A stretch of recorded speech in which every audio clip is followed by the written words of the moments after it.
আসসালামু আলাইকুম, আমন্ত্রণ জানাচ্ছি চ্যানেল জুলাই 36 এর দুপুরের সংবাদে। প্রথমে জানিয়ে দিব জাতীয় সংবাদ। বাংলাদেশ জামায়াতে ইসলামের আয়োজিত ইফতার মাহফিলে অংশ নেবেন বিএনপির চেয়ারপারসন ও প্রধানমন্ত্রী তারেক রহমান। শনিবার বিকেলে বঙ্গবন্ধু আন্তর্জাতিক সম্মেলন কেন্দ্রে আয়োজন হবে। বিএনপি মিডিয়া সেল বিষয়টি নিশ্চিত করেছে। সকালে তিনি তেজগাঁও কার্যালয় কর্মকর্তাদের সঙ্গে মতবিনিময় করেন। জামায়াত নেতারা 25 ফেব্রুয়ারি আনুষ্ঠানিক আমন্ত্রণ জানায়। দেশ যাবে নতুন পথে, ফিরবে না ফ্যাসিবাদে স্লোগানে জাতীয় নাগরিক পার্টি প্রথম প্রতিষ্ঠাবার্ষিকী উদযাপন করছে। ধানমন্ডির আবাহনী মাঠে কেন্দ্রীয় ইফতার মাহফিল হবে। 2024 সালের জুলাই অভ্যুত্থানের পর দলটির জন্ম। প্রথম নির্বাচনে 6 জন এমপি নির্বাচিত হন। ইফতারের পাশাপাশি চিত্র প্রদর্শনী থাকবে। পররাষ্ট্র প্রতিমন্ত্রী শামা ওবায়দ ইসলাম রিংকু আইন শৃঙ্খলা স্বাভাবিক রাখার আহ্বান জানিয়েছেন। সলথায় বিএনপির ইফতার মাহফিলে তিনি বলেন, চাঁদাবাজি ও সহিংসতা জড়ালে আইনি ব্যবস্থা হবে। তিনি ফ্যামিলি কার্ড ও কৃষি ঋণ মওকুফের কর্মসূচির কথা উল্লেখ করেন। প্রশাসনকে জনগণের পাশে থাকার অনুরোধ জানান। ঝিনাইদহের কালীগঞ্জে এক বিএনপি কর্মীকে মারধর করে থানায় নেওয়ার ভিডিও ভাইরাল হয়েছে। ঘটনায় মানবাধিকার লঙ্ঘনের অভিযোগ উঠেছে। সংঘর্ষে 3 পুলিশ সহ 10 জন আহত হয়। পুলিশ দাবি করেছে থানায় ঢুকে তাদের উপর হামলা করা হয়। মানবাধিকার কর্মীরা সুষ্ঠু তদন্ত দাবি করেছেন। নারায়ণগঞ্জ সিটি কর্পোরেশনের সাবেক মেয়র ডক্টর সেলিনা হায়াত আইবি নতুন আরেক হত্যা মামলায় গ্রেপ্তার দেখানো হয়েছে। 5 মামলায় জামিন পাওয়ার পর সিদ্ধিরগঞ্জ থানায় মামলায় শোন অ্যারেস্ট করা হয়। বর্তমানে তার বিরুদ্ধে মোট 11টি মামলা রয়েছে। কারামুক্তি প্রক্রিয়া আবারও স্থগিত হয়েছে। জাতিসংঘ সাধারণ পরিষদের সভাপতি পদে বাংলাদেশের প্রার্থিতায় ওআইসি দেশগুলোর সমর্থনের আশ্বাস মিলেছে। পররাষ্ট্রমন্ত্রী ডক্টর খলিলুর রহমান সৌদি সফর শেষে তথ্য জানান। তিনি বলেন, ওআইসি দেশগুলো প্রচারণাতেও সহায়তা করবে।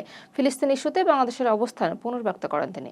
জামায়াতের আমির ডক্টর শফিকুর রহমান বলেছেন, জামায়াত কখনোই অনুগত বিরোধী দল হবে না। তিনি বলেন, শুধু বিরোধিতার জন্য বিরোধিতা করার রাজনীতি তারা করতে চান না। সরকারের ভালো ও জনকল্যাণমূলক কাজে জামায়াত সমর্থন দেবে। তবে জনগণের স্বার্থ বিরোধী কোনো সিদ্ধান্ত নিলে তার বিরুদ্ধে কঠোর অবস্থান নেওয়া হবে। নির্বাচন ফলাফল মেনে নেওয়ার কথা উল্লেখ করে তিনি বলেন, গণতান্ত্রিক ধারায় ফিরতে এই সিদ্ধান্ত। চাঁদাবাজি ও অপরাধ বন্ধ করা গেলে দেশ 5 বছরেই বদলে যেতে পারে বলেও মন্তব্য করেন তিনি। ঈদ যাত্রা নির্বিঘ্ন করতে সড়ক, নৌ ও রেলপথে সব ব্যবস্থা নেওয়া হবে বলে জানিয়েছেন প্রতিমন্ত্রী হাবিবুর রশিদ। তিনি বলেন, চাঁদাবাজির বিরুদ্ধে কঠোর ব্যবস্থা নেওয়া হবে।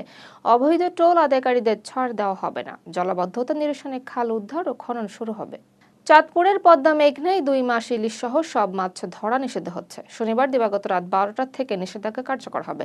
70 কিলোমিটার এলাকা অভয়াশ্রম ঘোষণা করা হয়েছে। 39,000-এর বেশি জেলে ভিজিএফ চাল পাবে। জেলেরা আর্থিক সহায়তার দাবি জানিয়েছেন।